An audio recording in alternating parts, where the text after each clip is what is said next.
അങ്ങനെ നമ്മുടെ വൻ വിവാദമായ നമ്മുടെ എമ്പുരാന്റെ റീ എഡിറ്റഡ് വെർഷൻ, പുതിയ വേർഷൻ തിയേറ്ററിൽ നിന്ന് ഇന്ന് കണ്ടു. അപ്പോൾ ഇങ്ങനെ വീഡിയോ ചെയ്യുമെന്ന് ഒരിക്കലും വിചാരിച്ചല്ല. കാരണം ആദ്യം സിനിമ കണ്ടിട്ട് വളരെ സൂപ്പറായിട്ടുണ്ടെന്ന് പറഞ്ഞിട്ട് ഒരാളായിരുന്നു ഞാൻ. ആ സിനിമ രണ്ടാമത് കണ്ടപ്പോൾ അത്ര സൂപ്പറായിട്ടൊന്നും പറയാൻ പറ്റില്ല. കാരണം അന്ന് കാണുമ്പോൾ അതിന്റെ രാഷ്ട്രീയം കാര്യങ്ങളൊക്കെ മനസ്സിൽ വെച്ചിട്ടാണ് വളരെ സൂപ്പറായിട്ടുണ്ടെന്ന് പറഞ്ഞത്. ഇപ്പൊ കാണുമ്പോൾ പല ഏരിയാസും പല ഭാഗങ്ങളും വെട്ടിപ്പോയിട്ടുണ്ട്. അത് പലർക്കും ആ വെട്ടൽ അത്യാവശ്യമായിരുന്നു എന്ന് തന്നെ നമുക്ക് മനസ്സിലാക്കേണ്ടത്. കാരണം ആ പ്രത്യേക സെക്ഷൻ മാത്രമേ പോയിട്ടുള്ളൂ. ബാക്കിയുള്ള വിമർശനങ്ങളും കാര്യങ്ങളൊക്കെ അതേപോലെ തന്നെ കിടക്കുകയാണ്. അപ്പൊ എന്തായാലും എങ്ങനെയാണ് സിനിമ? ആദ്യമായിട്ട് തന്നെ ഈ സിനിമയിൽ വെട്ടിയിട്ടുള്ള ഒരു ഭാഗം എന്ന് പറയുന്നത് റൈറ്റ്സ് നടക്കുമ്പോൾ നടന്നിട്ടുള്ള ഒരു റേപ്പ് സീനാണ്. അത് കുറച്ചൊരു ഹൊറിബിൾ സീനായിരുന്നു, കുറച്ച് ടെറിബിൾ ആയിട്ടൊരു, എനിക്കും കാണുമ്പോഴും ഡിസ്റ്റർബിങ് ആയിരുന്നു. അപ്പൊ അത് വെട്ടി മാറ്റിയിട്ടുണ്ട്. അത് പലരും അവർക്ക് ഡിസ്റ്റർബിങ് ആണ് എന്ന് പറഞ്ഞിട്ടുണ്ടായിരുന്നു. പല സ്ത്രീ സുഹൃത്തുക്കളും അങ്ങനെ പറഞ്ഞിട്ടുണ്ടായിരുന്നു.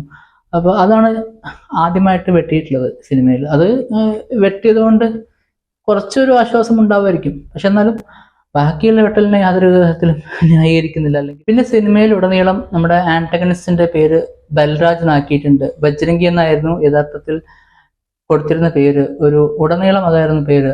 തുടക്കത്തിലും പിന്നെ അവസാനമാകുമ്പോൾ മാത്രമാണ് ബൽരാജ് എന്ന് വിളിച്ചിട്ടുണ്ടായിരുന്നത്. പക്ഷെ ഇപ്പോൾ സിനിമയിൽ എല്ലായിടത്തും ബൽരാജ് ബൽരാജ് ബൽരാജ് എന്നാണ് വരുന്നത്.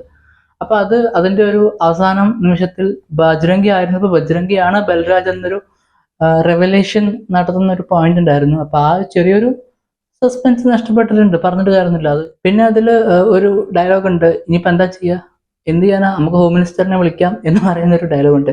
അത് വളരെ നിഷ്കരണം വെട്ടിക്കളഞ്ഞിട്ടുണ്ട്. അതെന്തായാലും ഇതെല്ലാം എന്തുകൊണ്ടാണ് വെട്ടിയത് നമുക്ക് വളരെ ക്ലിയർ ആണ് സിനിമ കാണുമ്പോൾ. സിനിമയുടെ അണിയറ പ്രവർത്തകർ വോളണ്ടറിലി എടുത്ത ഡിസിഷൻ ആണെങ്കിലും അവരോട് പലരും ഇത് പറഞ്ഞിട്ടുണ്ട് എന്ന് തന്നെ വേണം നമുക്ക് മനസ്സിലാക്കാൻ. പലരും ഒരു പ്ലാൻ ബി മേക്കേഴ്സ് ഉണ്ടാക്കിയിട്ട് അതിൽ അവർ കളിച്ചതാണെന്നൊക്കെ പറയുന്നുണ്ട്. പക്ഷെ അതിൽ മുഴുവനായിട്ട് കൺവിൻസ്ഡ് ആവാൻ പറ്റിയിട്ടില്ല. പല മുക്കിലും മൂലയിലും പല റിയാക്ഷനും നമ്മളിപ്പോൾ വരുന്നത്, ഇന്ന് വന്ന റിയാക്ഷൻ ആണെങ്കിലും പലതും കാണുമ്പോൾ നമുക്ക് അങ്ങനെയൊക്കെ തോന്നുന്നുണ്ട്. പലരും പറഞ്ഞിട്ടാണ് ഇന്ന ഭാഗത്ത് വെട്ടു വെട്ടു വെട്ടു എന്ന് ചെയ്തിട്ടുള്ള നമുക്ക് മനസ്സിലാക്കാം. എന്തായാലും സിനിമ മേക്കിംഗ് വൈസ് ഒക്കെ ഇപ്പോഴും അതേപോലെ തന്നെ ഉണ്ട്, അതിലൊന്നും ഒരു പ്രശ്നമില്ല.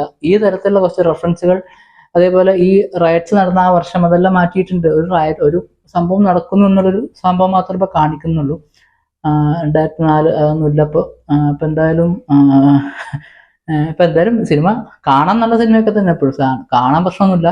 അതിന്റെ ഇതിവൃത്തം അങ്ങനെ തന്നെ ഉണ്ട്. അതിന്റെ ഡയറക്റ്റ് റെഫറൻസ് നേരത്തെ ഉണ്ടായിരുന്നില്ല. പലരും ഇത് അതാണ് അല്ലെങ്കിൽ ഇതെങ്ങനെയാണ് എന്നൊക്കെ വിചാരിച്ചിട്ടുള്ള ഒരു പരിപാടിയാണ്. സിനിമയായിട്ട് കാണണം എന്നൊക്കെ തന്നെയാണ് എല്ലാവരും പറയുന്നത്. പക്ഷെ അങ്ങനെയൊന്നല്ല സംഭവിക്കുന്നത് എന്നാണ് നമുക്ക് മനസ്സിലാക്കാൻ പറ്റുന്നത്.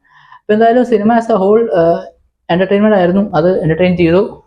അങ്ങനത്തെ കുറെ റെഫറൻസ് ബാക്കിയുള്ള പാർട്ടിക്കാരൊക്കെ CPM-നെയും കോൺഗ്രസിനെയൊക്കെ വിമർശിക്കുന്നുണ്ട്.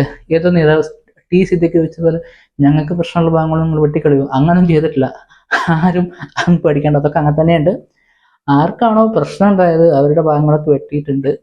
എന്തായാലും സിനിമ സക്സസ്ഫുൾ ആയിട്ട് തന്നെ പോയിക്കൊണ്ടിരിക്കുകയാണ്. അതാണ് ഏറ്റവും വലിയൊരു ആശ്വാസം. ഇതിന്റെ ഇടയിലും സിനിമ വീണില്ല എന്ന് തന്നെയാണ് നമുക്ക് ഏറ്റവും വലിയൊരു ആശ്വാസം ഉള്ളത്.